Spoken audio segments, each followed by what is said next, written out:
Hey y'all, this is part 3 on Dream About Dilantin. So please make sure you see part 1 and part 2, because here in part 3 I'm just going to pick up where I left off and talk about the scripture. The first two breaks down Dilantin and things like that. So I think it is very imperative if you listen to parts 1 and 2 and then come here to part 3. Or if you want to listen to part 3, make sure you backtrack to part 1 and 2. Okay, so scripture, Luke chapter 9, verses 37 through 42. I'm going to read it in the New King James. It reads, "Now it happened on the next day, when they had come down from the mountain, that a great multitude met him," and him is Jesus. "Suddenly a man from the multitude cried out, saying, 'Teacher, I implore you, look on my son, for he is my only child. And behold, a spirit seizes him, and he suddenly cries out. It convulses him, so that he foams at the mouth, and it departs from him with great difficulty, bruising him. So I implored your disciples to cast it out, but they could not.'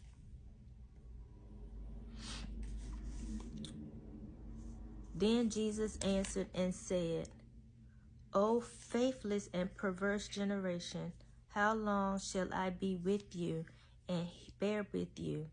Bring your son here.' And as he was still coming, the demon threw him down and convulsed him. Then Jesus rebuked the unclean spirit, healed the child, and gave him back to his father." So, I am going to break down some of these, and I'm using the David Guzman commentary. And so, in verses 37 through 40, it's talking about a father asking Jesus to heal his demon-possessed son.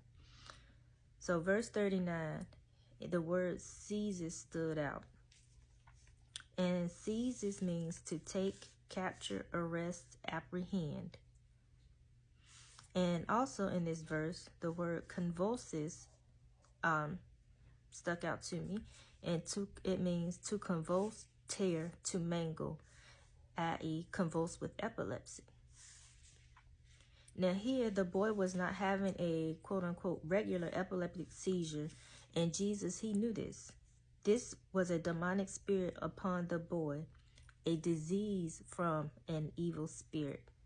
So again, this is from verse 39, and it says, "And behold, a spirit seizes him, and he suddenly cries out. It convulses him, so that he foams at the mouth, and it departs from him with great difficulty and bruises." So I'm going to read it again. "And behold, a spirit takes him, a spirit captures him, a spirit apprehends him, and he suddenly cries out. It convulses him, it tears him, it mangles him, so that he foams at the mouth, and it departs from him with great difficulty, bruising him." So I just wanted to reread verse 39 using the words from the the concordance, so you can get a better understanding of what is being said. Okay, so verse 41 and 42 of Luke chapter 9, it talks about Jesus's disciples could not cast this demonic spirit out of this boy.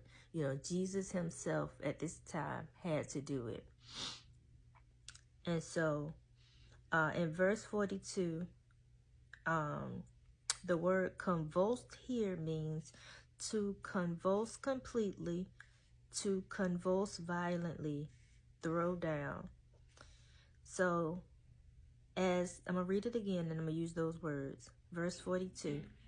"And as he was still coming, the demon threw him down and completely convulsed him." The demon threw him down and convulsed him violently. Then Jesus rebuked the unclean spirit, healed the child, and gave him back to his father. Now, in this verse, in a commentary, one thing that stood out was it said, as the boy was getting closer to Jesus, his convulsions would not stop. You know, I mean, it was just acting up even more. Like, the closer that boy was getting to Jesus, the more he acted up. The more, well, not he, but the more the demon acted up. Now, guess what? Now, this made me think. This happens to us as we are like right there on the edge. We just going closer and closer to Jesus. You know, in our walk with Jesus, we just grow closer and closer to him. The more things seems crazy. The more things is wild, or whatever the case is. The more things seem to become worse, you know. And it just like that part just really touched me, because the closer we walk with Jesus, the closer we try to get to Jesus, the more things seems to get worse. I like it. Thank you. My child had to show me his haircut.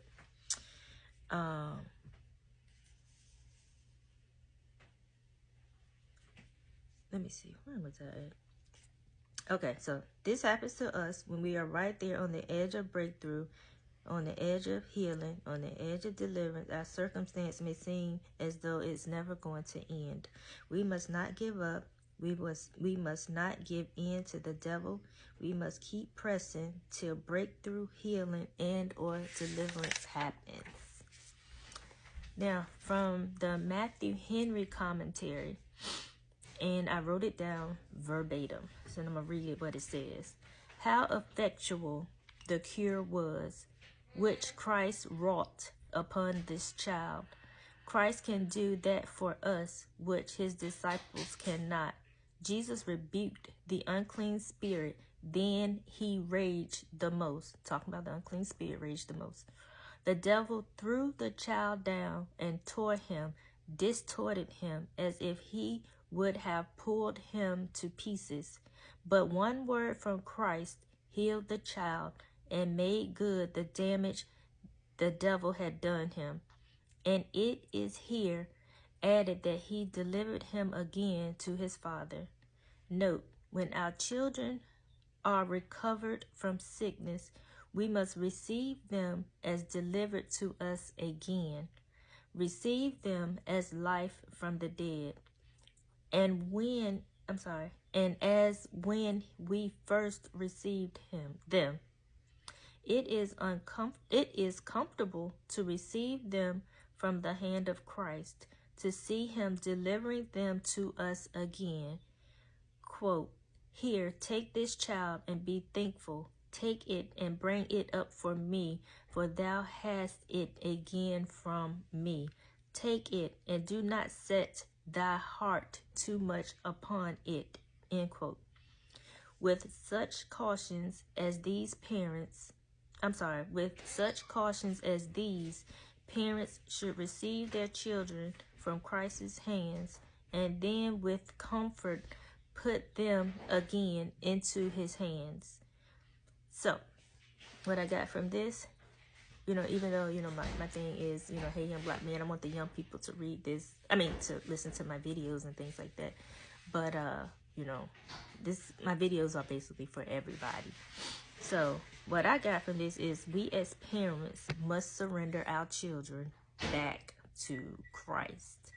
So, that's the end of part 3. I'm going to do part 4, and I am going to read Matthew chapter 7, verses 14 through 21.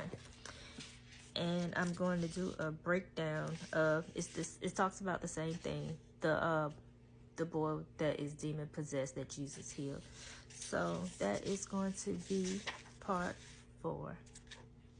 Stay tuned.